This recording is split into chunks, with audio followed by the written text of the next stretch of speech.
Et comme chaque mercredi à cette heure-ci, c'est l'heure de l'œil de l'expert. Et notre expert cette semaine est Maître Franck Sprit, avocat au barreau de Lille. Bonjour et bienvenue. Bonjour Michel. Dans ce studio où la température est largement supportable. Je dis ça parce que ça n'aura échappé à personne. Les températures ont battu des records ces derniers temps. Et le monde du travail ne s'est pas arrêté pour autant. Alors, dans le même temps, ceux qui travaillent doivent continuer à travailler. D'ailleurs, pour commencer, à quel moment est-ce qu'on peut considérer qu'il fait trop chaud pour travailler ?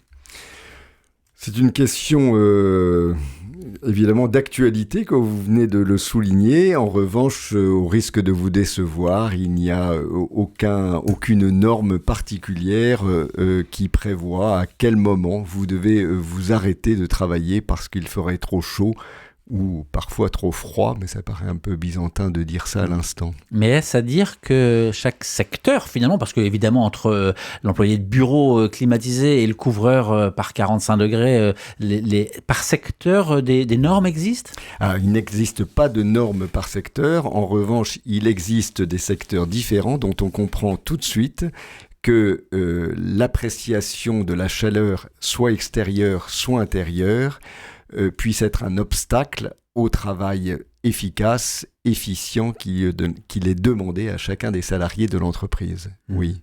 Et donc, j'allais dire, c'est quasiment au cas par cas, encore que, les normes, évidemment, s'additionnent les unes après les autres, et il y a notamment un fameux décret de 2025 qui a prévu qu'il doit y avoir une protection des travailleurs contre les risques liés à la chaleur.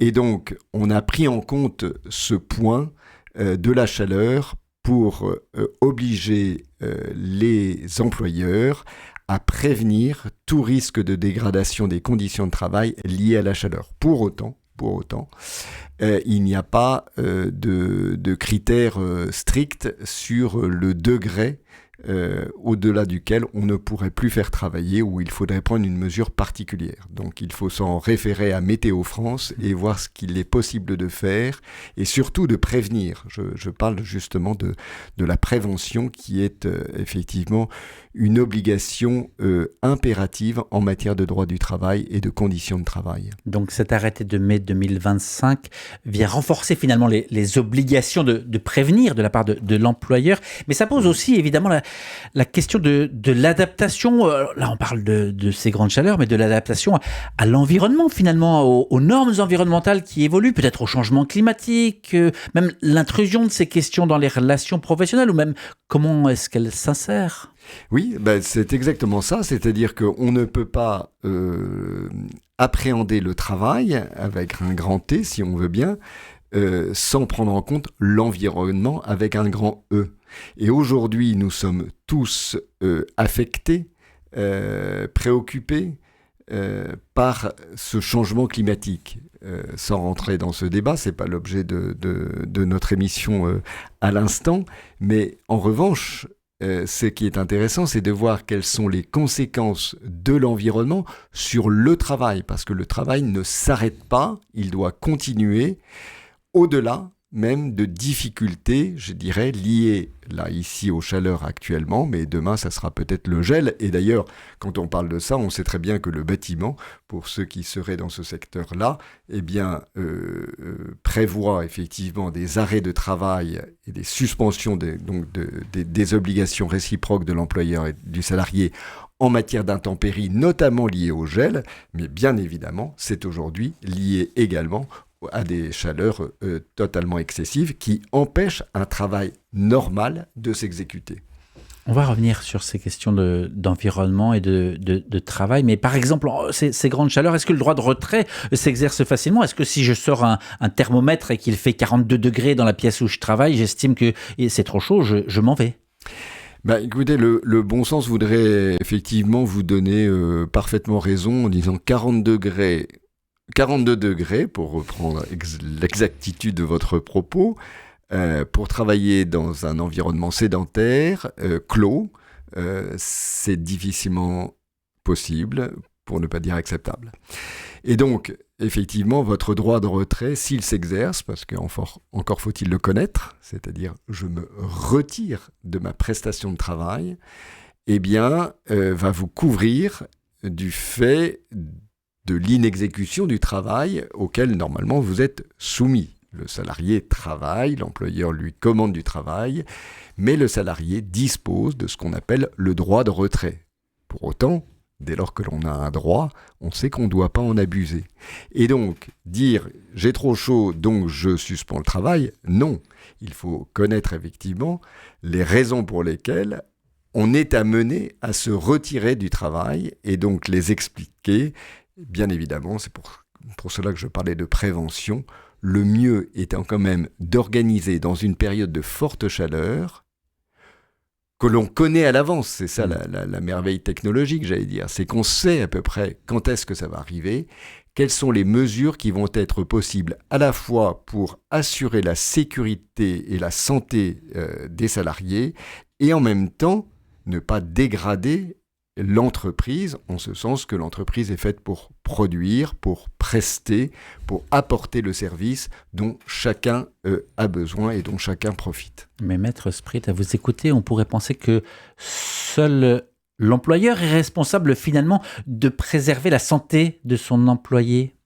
Alors c'est vrai et en même temps inexact, on va rectifier les choses, c'est-à-dire qu'il y a ce qu'on appelle dans notre jargon une obligation de résultat qui pèse sur l'employeur. Elle est extrêmement importante et elle se voit notamment pour tout ce qui concerne les accidents du travail. Donc l'obligation de résultat, de préserver la santé mentale et physique d'ailleurs, les deux, pèse sur l'employeur, donc c'est assez redoutable, je dois dire. Néanmoins, ça ne veut pas dire que le salarié est exempté de toute obligation par rapport à sa propre sécurité, puisqu'il y a bien un texte du Code du travail qui prévoit que chaque salarié est lui-même responsable de sa propre sécurité et de sa santé, et de ne rien faire effectivement qui puisse compromettre celle de ses collègues. Donc vous voyez, ce n'est pas tout à fait une responsabilité partagée, on pourrait dire que c'est une responsabilité commune, mais bien évidemment, c'est quand même sur l'employeur que pèse le principal de cette responsabilité, eu égard notamment à ce sujet de la prévention dont nous avons parlé. Mais ces fortes chaleurs, par exemple, est-ce qu'elles sont considérées comme des événements exceptionnels par le droit ou est-ce qu'elles deviennent désormais un risque professionnel assez ordinaire ? Eh bien, j'ai parlé effectivement de la technologie et la technologie nous permet effectivement d'entrevoir qu'il va y avoir sous 48 heures, sous 8 jours, voire sur 15 jours maintenant, des fortes chaleurs qui vont compromettre un travail normal, je dirais. Et donc, ça veut dire qu'on n'est plus dans ce qu'on avait connu, le cas de force majeure. La force majeure, c'est un phénomène irrésistible, extérieur aux parties, comme on dit dans notre langage juridique, qui veut que toutes les obligations sont suspendues. Et donc l'employeur peut invoquer la force majeure en disant écoutez, moi ça je ne pouvais pas savoir, donc je ne peux pas vous payer, vous faire travailler et mon obligation à ce titre-là est suspendue. Ça n'est plus possible, précisément parce que l'on peut prévoir ces épisodes de chaleur et ça n'est plus considéré comme un cas de force majeure. Et est-ce que le droit s'adapte suffisamment finalement aux effets de l'environnement, ce changement climatique par exemple sur le monde du travail ?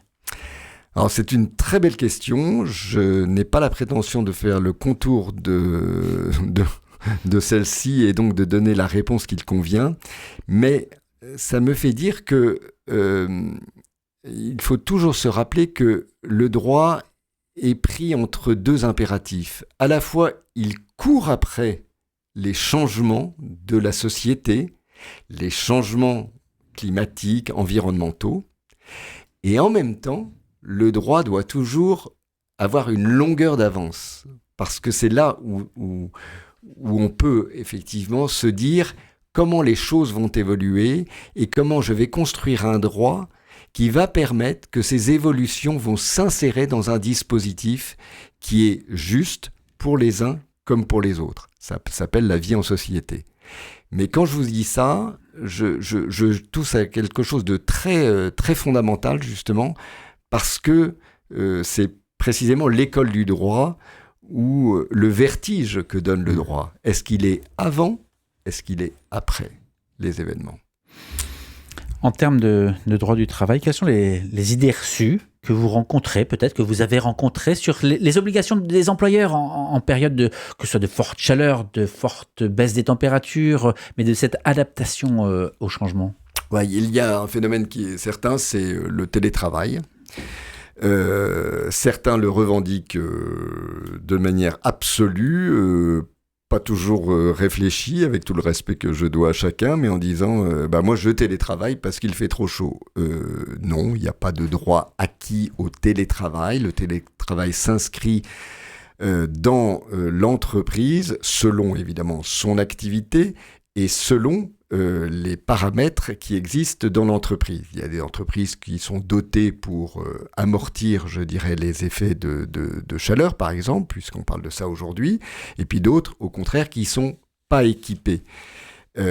Pour autant, c'est pas parce qu'on n'est pas équipé que l'on doit systématiquement mettre tous ses salariés en télétravail. Donc là, pour le coup, c'est du cas par cas, mais du cas par cas qui ne se traite pas de manière, je dirais, se traite de manière peut-être empirique, mais pas forcément subjective, c'est-à-dire selon mon humeur du matin, je vais décider qu'un tel sera en télétravail et tel autre ne le sera pas.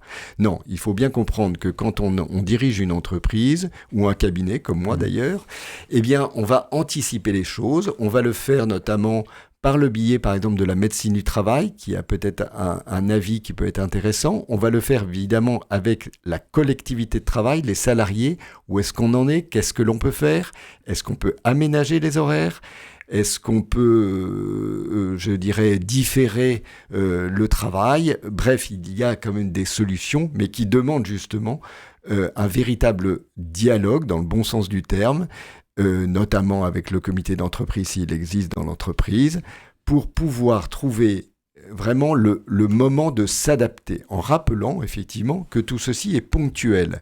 Donc on n'est pas là non plus dans des choses qui vous emmènent ad vitam aeternam. Au contraire, il y a un épisode qui est délicat à passer, il l'est pour tous d'ailleurs, et on va prendre en compte les situations à la fois économiques, commerciale, technique et la situation des personnes. Et quand je parle de la situation des personnes, on va d'abord, j'allais dire, s'intéresser aux personnes les plus vulnérables sur le plan de la santé, soit en raison de l'âge, soit en raison de pathologies particulières. Donc vous voyez, quand je parle de cas par cas, c'est pas l'humeur du temps, c'est parce qu'il y a dans ce cas par cas des éléments objectifs à prendre en compte pour aboutir à des solutions qui soient acceptable et accepté.